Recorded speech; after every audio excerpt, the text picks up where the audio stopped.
Hello बच्चों, welcome back to my YouTube channel. In today's video we will learn the second method of transportation problem which is called as the least cost method. Least cost method जैसे आपने पिछली video में मेरा देखा होगा कि north west corner rule मैंने आपको समझाया था और उसमें भी हमने सेम क्वेश्चन को ही सॉल्व किया था जो क्वेश्चन मैं अभी आपके सामने रेफ़र करने वाली हूँ.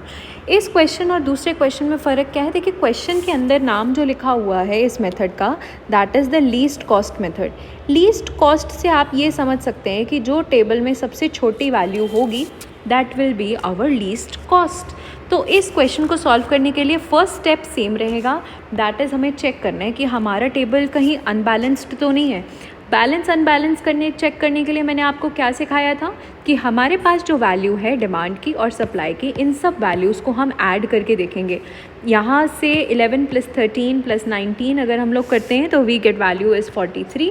और यहाँ से अगर हम डिमांड को ऐड करते हैं 6 + 10 + 12 + 15 we again get the value to be 43.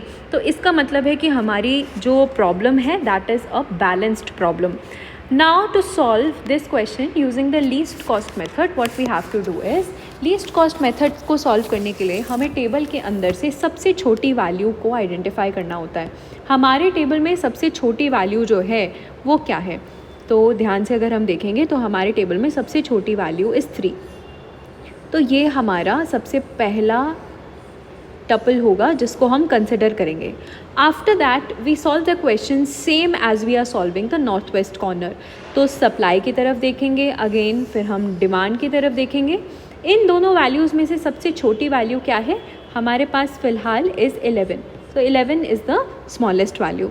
Now when we get the smallest value, what do we do? इसे हम allocate कर देते हैं अपने टेबल के अंदर. तो 11 यहाँ पर allocate हो गया है. 11 सब्ट्रैक्ट हो गया 11 से तो 0. यहाँ से भी 11 माइनस कर देंगे, we will get 4.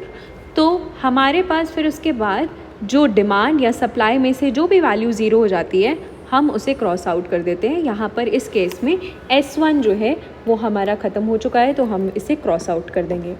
Moving forward जो बचा हुआ टेबल है हमारा, इसमें से अब देखेंगे कि सबसे छोटी वैल्यू क्या है. सबसे छोटी value is 13 in this case. Now we have considered 13.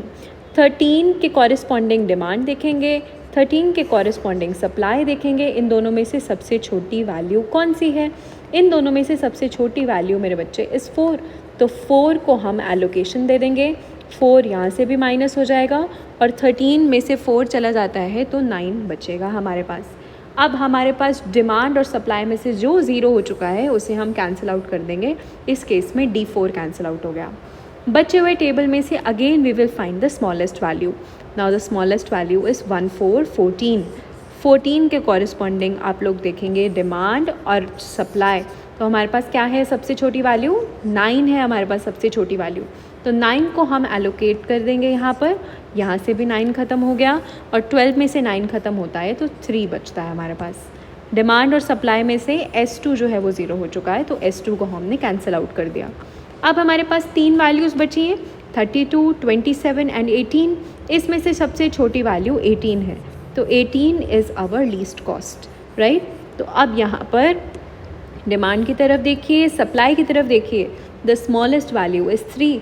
सो 3 को हम लोग एलोकेट कर देंगे टेबल के अंदर. यहाँ से भी 3 कैंसिल आउट कर दिया एंड 19 में से 3 कैंसिल आउट करें तो हमारे पास 16 बचता है. What has become 0? So D3 has become 0. So we will cancel out this whole column. Moving forward, 27 और 32 के अंदर से सबसे छोटी वैल्यू क्या है? तो सबसे छोटी वैल्यू हमारी है 27. तो 27 is our least cost. यहाँ पर डिमांड और सप्लाई की तरफ देखिए, we have 16 and 10. तो हमारे पास सबसे छोटी वैल्यू इज़ 10. तो 10 को हम लोग कंसिडर करेंगे यहाँ पर. यहाँ से 10 ख़त्म हुआ 0, यहाँ से 10 ख़त्म हुआ 6. Now what will be cancelled out? D2 will be cancelled out क्योंकि डिमांड हमारी यहाँ पर 0 हो चुकी है. Now the last box is left that is 32. मैंने आपको नॉर्थ वेस्ट कॉर्नर में भी बताया था कि लास्ट में आपको चेक करके देखना है ये वैल्यू सेम आ रही है या नहीं, या फिर आप हर एक स्टेप पर चेक कर लेंगे तो और भी बढ़िया बात है.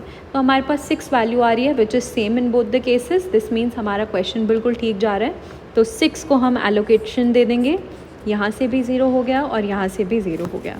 नाउ टैबुलर सॉल्विंग हो गई है हमारी। अब हमें एलोकेशंस को सॉल्व करके लीस्ट कॉस्ट कैलकुलेट करनी है। तो कैसे करेंगे देखो बेटा, तो हमारे पास जो एलोकेशन हुई थी और जो नंबर था, इन दोनों को हम लोग करेंगे मल्टीप्लाई।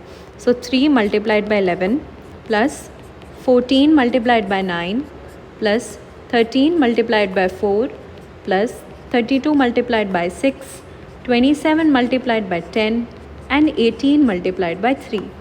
इसको सॉल्व करने के बाद हमारा जो सोल्यूशन आएगा that will be the total cost of transportation. So total cost of transportation हमारी आ रही है 727 रुपीज़।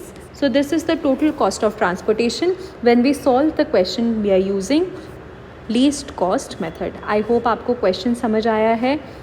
मिलते हैं अगली वीडियो में। Bye bye.